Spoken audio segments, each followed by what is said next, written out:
And here with me now is Katelyn Andrews. Katelyn is the Director of Public Policy for LiveOn New York.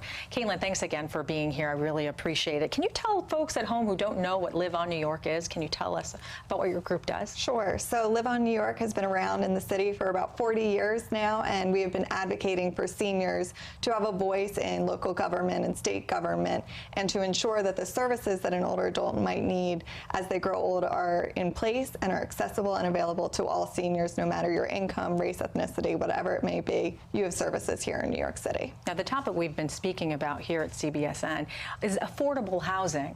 Affordable housing is an issue for all New Yorkers, really, but particularly with seniors. Can you talk about the issues that they are dealing with? Sure.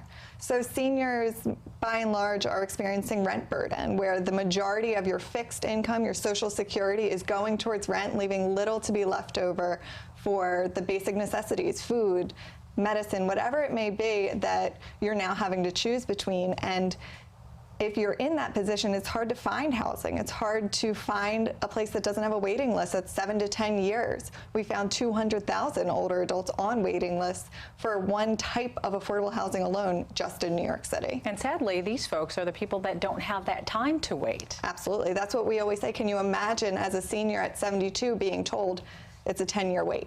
Yeah, it's devastating. So what kind of help do you provide then for seniors like that, especially like for the woman that was in our piece, Liz Cole? She's very savvy, tech savvy, can negotiate or navigate through the internet, but some folks aren't that tech savvy. So how do you help those folks? Absolutely. So at LiveOn New York, we also have a benefits outreach hotline where you can call in and receive services to find out, are you eligible for SNAP? Are you eligible for SCREE? What else can be done? What else might you be able to receive in order to make ends meet?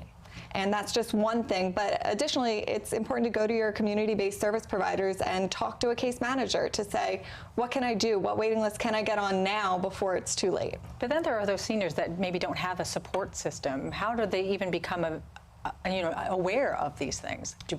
Your outreach is part of that? Right, yes. Our outreach is all 5 boroughs, and additionally there's a resource across the state called New York Connects that you can call into to talk about long-term care planning and talk about what you might be eligible for, to learn about the resources that exist in our city, but so often people just don't know about.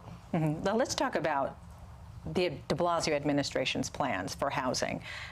As we were just hearing in my story, they've restored more than 7,600 affordable housing units for seniors. And they say that the plan is to build 800 new units every single year, and 30% will be set aside for homeless seniors or formerly homeless seniors. Do you think that that's enough? It's certainly a step in the right direction. We need all government stakeholders from the city, the state, the federal government to step up and say, I am a part of this fight and I don't want to see more seniors becoming homeless. Currently, the projections sit at, if things stay the way they're trending, by 2030, 7,000 seniors in New York will be homeless.